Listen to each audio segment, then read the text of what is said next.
एक जंगल में एक खूंखार शेर रहता था। वह बहुत ही खूंखार था। उससे सभी जंगल के जानवर डरते थे। एक दिन वह अपनी दहाड़ से सभी जानवरों को डराने लगा।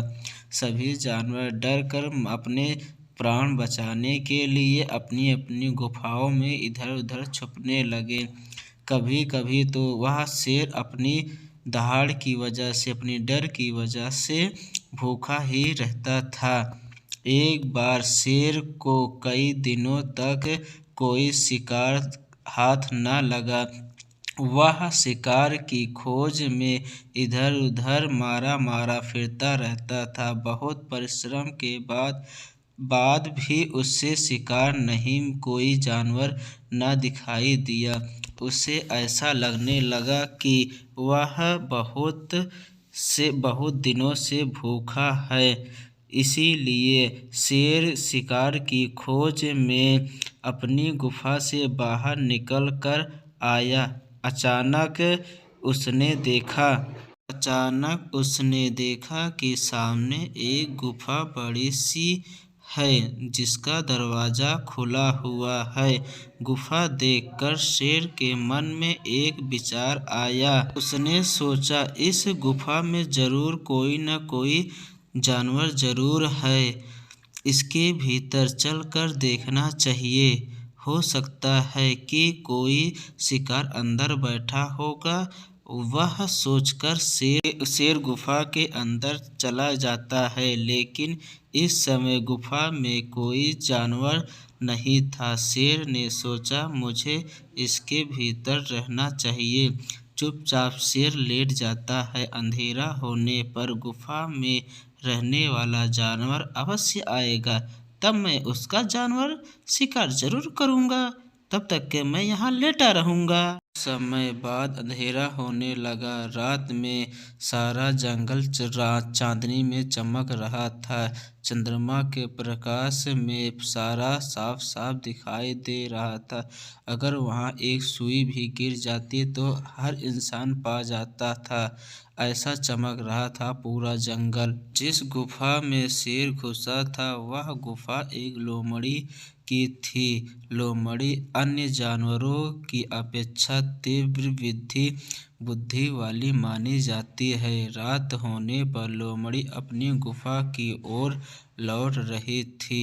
वह शीतल चांदनी का आनंद लेते हुए धीरे धीरे चल रही थी। अचानक उसकी नजर धरती पर पड़ी। तब उसने कुछ पैरों के निशान देखा। देखकर उसने अचानक से सोचा कि यह पैर के निशान तो शेर के हैं। शेर के पैरों के निशान देखते हुए लोमड़ी धीरे धीरे आगे बढ़ी। ऐसा करने में उसे समय अवश्य लगा, लेकिन उसने देख लिया कि शेर के पैर के निशान उसकी गुफा के भीतर गए हुए हैं। पर आभास हो गया कि उसकी गुफा में शेर बैठा है। क्यों गुफा में शेर के पैर जाने के हैं, पर वापस आने वाले पैर के निशान नहीं दिख रहे हैं। लोमड़ी ने ठंडे दिमाग से सोचा और शेर के पंजों के निशानों का पुनः बारीकी से छानबीन की, लेकिन शेर के गुफा से बाहर आने का निशान उसे न मिल सके।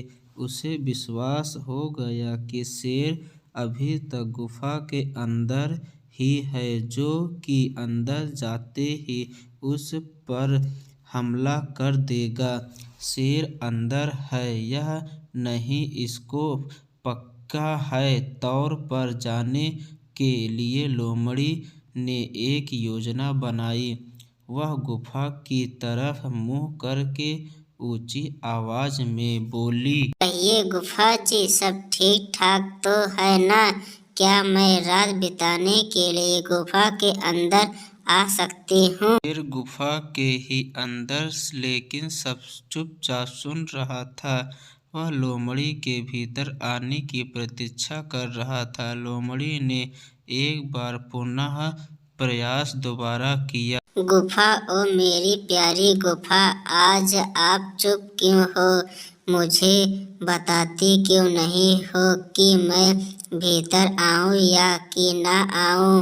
पहले तो कभी भी आप इस तरह शांत न रहती थी। एक बार मैं पूछने में आप उत्तर दे देती थी। आज आपको क्या हो गया है?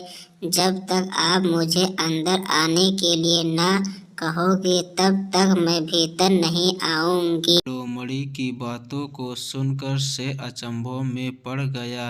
वह यह नहीं सोच पा रहा था कि अब क्या करे। वह चुपचाप अंदर ही बैठा रहा। लोमड़ी ने दोबारा गुफा से दूसरे तरीके से बात करने की सोची।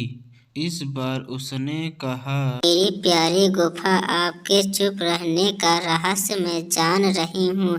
आज भीतर अवश्य कोई खूंखार जानवर बैठा है जिसके कारण आप मुझसे बात नहीं कर रही हो। अच्छा, तो मैं चल रही हूँ। शेर को लगा कि शिकार हाथ से निकल रहा है। उसने सोचा कि जरूर यह गुफा लोमड़ी से बात करती होगी। मेरे डर के मारे गुफा आज लोमड़ी से बात नहीं कर रही है। चलो गुफा की तरफ से मैं ही बोल देता हूँ। यह सोचकर शेर आवाज बदल कर बोला, अरे जरा रुको मेरी प्यारी लोमड़ी, मैं गहरी नींद में सो रही थी, इसीलिए आपसे बात ना कर सकी। अंदर सब ठीक ठाक है। आप भय और शांत से अंदर चली आओ। लोमड़ी की चाल सफल हुई। वह पहचान गई कि गुफा के अंदर से आने वाली आवाज शेर की ही है। उसने पूरा विश्वास हो गया कि शेर अभी तक गुफा के भीतर ही बैठा है। जैसे एक शेर कभी घास नहीं खाता है, कितना भी भूखा रहे, उसी तरह गुफा कभी बोलता नहीं है। हुजूर, आप आराम से रात भर मेरी गुफा में आराम से सोइए। शुभ रात्रि। यह कहकर लोमड़ी अपने प्राण बचाने के लिए सिर पर पैर रखकर वहां से बहुत तेजी से भाग जाती है। दोस्तों और मेरे प्यारे बच्चों, आप सब भी बहुत होशियारी से काम कीजिएगा।